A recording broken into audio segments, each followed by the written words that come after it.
እመቤታችን ያለችበት ቤት ሁሉ ደስታ ይሞላዋል። አተው የከፋቸው አግኝተው ደስ ይላቸዋል። ለምን? የበረከት ምንጭ ናትና። ጸጋን የተመላሽ ሆይ ደስ ይበልሽ ብሏታል ቅዱስ ገብርኤል። ጸጋን የተመለ ምን አይነት ጸጋ? የፈውስ ጸጋ፣ የሀብት ጸጋ፣ የጥበብ ጸጋ፣ ጸጋን ሁሉ የተመላች ናት እመቤታችን። መዝገበ ረድኤት ጸጋን ሁሉ ስለተመላች እመቤታችን የገባችበት ቤት ሁሉ ጉድለቱ ይሞላና ደስታ ትሰጣለች። ለሁሉም የምትበቃ እናት እመቤታችን። እኔ እናቴ ልታበላኝ ትችላለች፣ ልታድነኝ ግን አትችልም። ልታለብሰኝ ትችላለች። ከጸጋ ስትሰራቆት ግን እናቴ ምን ልታደርግ ትችላለች? አብራኝ ታለቅሳለች እንጂ። ብታሰር እናቴ ወርዳ ጠበቃ ገዝታ ልታስፈታኝ ትችላለች። በነፍሴ ብታሰር ግን ማስፈታት አትችልም።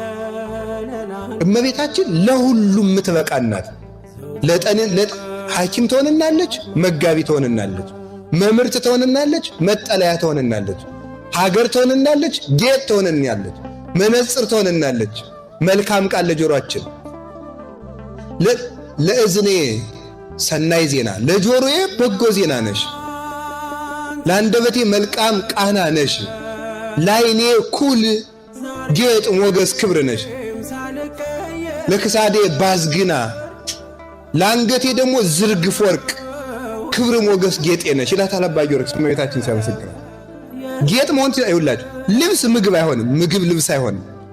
እመቤታችን ሁሉን ትሆንናለች። ለምን? ሁሉን የተመላች ስለሆነ። እግዚአብሔር ጸጋን ሁሉ የዘገበባት የጸጋ ማህደር ናት እመቤታችን። ይሄ ደግሞ ሊደንቀን አይችልም። ጸጋን ሁሉ በያዙ አይደንቀንም፣ የጸጋን ባለቤት ሁሉ ስለያዘችው ማለት ነው። እና እመቤታችን የቀረባት ሁሉ ደስ ይለዋል። የጠየቃት ብቻ አይደለም፣ እንዲያው ያለበትን ሁሉ ጉድለት ታያለ። እመቤታችን ርግቤ ሰናይቴ ማዛፏ ከመኮን ወኩሉ ነገር በሰላም ይላታል ቅዱስ ያሬድ። በመልካማ ርግብ በጎ ርግብ ናት እመቤታችን። ርግብ ከንስር ጋር የሚያመሳስል አንድ ጠባይ አላት። ንስር አጥርቶ እንደሚያይ ሁሉ እመቤታችን አጥርታ ታያለች። አጥርታ ርግብም አጥርታ ታያለች ልላቸው ነው። ልክ ንስ ላይ ሆኖ ጤፍ የምታክል ስጋ መሬት ላይ ቢያይ ያያታል። ርግብም አይኗ የጠራ ነው፣ አጥርታ ታያለች። እመቤታችን ጥቃቅን የሰው ችግር አይሰወራትም፣ ሁሉን ማየት ትችላለች። ለዚህ ነው ርግብ የመደምደሚያ አንዲት ናት ያለ መኃልየ ዘሰሎሞን ምዕራፍ 6 ላይ ርግብ የመደምደሚያዬ። ዋናዋ ርግብ እመቤታችን ናት። አይኗ የጠራላት ሰውም በየችግሩ የምታየው።